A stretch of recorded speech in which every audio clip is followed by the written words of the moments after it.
Nasrallah के बाद Hamas chief Sinwar भी मारा गया। इजरायली सेना ने कह दी बड़ी बात। इजरायली सेना लगातार हमास चीफ को मारने की योजना बना रही है। सिनवार को पिछले 7 अक्टूबर को इजराइल पर किए गए हमास के हमलों का मास्टरमाइंड माना जाता है। गाज़ा में लगातार हमले कर रही इजरायली सेना ने हमास चीफ सिनवार को लेकर नया दावा किया है। सेना की तरफ से गुरुवार को कहा गया कि उनके द्वारा चलाए गए एक ऑपरेशन में 3 हमास के लड़ाकों की मौत हो गई। हम उनकी जांच कर रहे हैं कि क्या मारे गए लड़ाकों में हमास चीफ सिनवार भी शामिल है या नहीं। हमास चीफ यहिया सिनवार को पिछले 7 अक्टूबर को इजराइल पर हुए हमास के हमले का मास्टरमाइंड माना जाता है।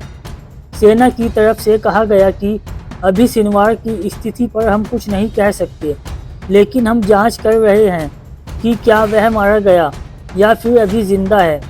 इजरायली सेना ने सोशल मीडिया पर किए गए एक पोस्ट में बताया कि हमने जिस इमारत में यह ऑपरेशन किया था उसमें हमें बंधकों की मौजूदगी के कोई सबूत नहीं मिले।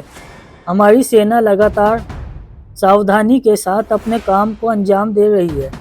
सोशल मीडिया पर एक शव की फ़ोटो काफ़ी ज़्यादा वायरल हो रही है, जिसके दांतों और शक्ल को देखकर उसके सिनवार होने का अंदाज़ा लगाया जा रहा है। सेना की तरफ से कहा गया कि फ़िलहाल डीएनए टेस्ट के ज़रिए जांच की जा रही है। हालांकि गाज़ा में हमास चीफ के मारे जाने की अटकलें पहली बार नहीं लगाई जा रही।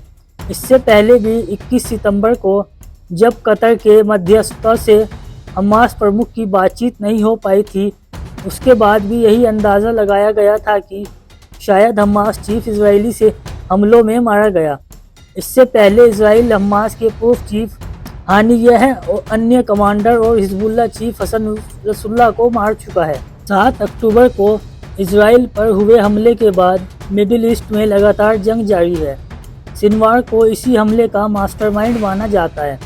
अगर इजरायली हमले में उसकी मौत हो जाती है तो यह पश्चिमी एशिया में संघर्ष को और बढ़ा देगा। कुछ ही दिन पहले इजरायली सेना की तरफ से कहा गया था कि उसने सिनवार के करीबी साथी रावी मुस्तफ़ा को अपने हमले में ढेर कर दिया। इजराइल इससे पहले भी मिडिल ईस्ट के संगठनों के बड़े नेताओं को निशाना बना चुका है। ईरान में उसने हमास के पूर्व प्रमुख इस्माइल हानिया की हत्या कर दी थी। हालांकि इजराइल की तरफ से इसको स्वीकार नहीं किया गया, लेकिन पूरी दुनिया ने इसका दोष इजराइल को ही दिया। वहीं पिछले महीने हिजबुल्लाह प्रमुख हसन नसरुल्लाह को भी इजराइल ने अपनी हवाई हमले में मार गिराया था। हमास के पूर्व चीफ इस्माइल हानिया की अगस्त में इजरायली हमलों में मौत हो गई थी। उसके बाद सिनवार को हमास का प्रमुख बनाया गया था। सिनवार हमास के संस्थापक सदस्यों में से एक है। इजरायली सेना की तरफ से भी कहा गया कि 7 अक्टूबर के लिए उसने सिनवार को छोड़कर सभी दोषियों का खात्मा कर दिया और वह जल्दी ही सिनवार को ढूंढ लेगी।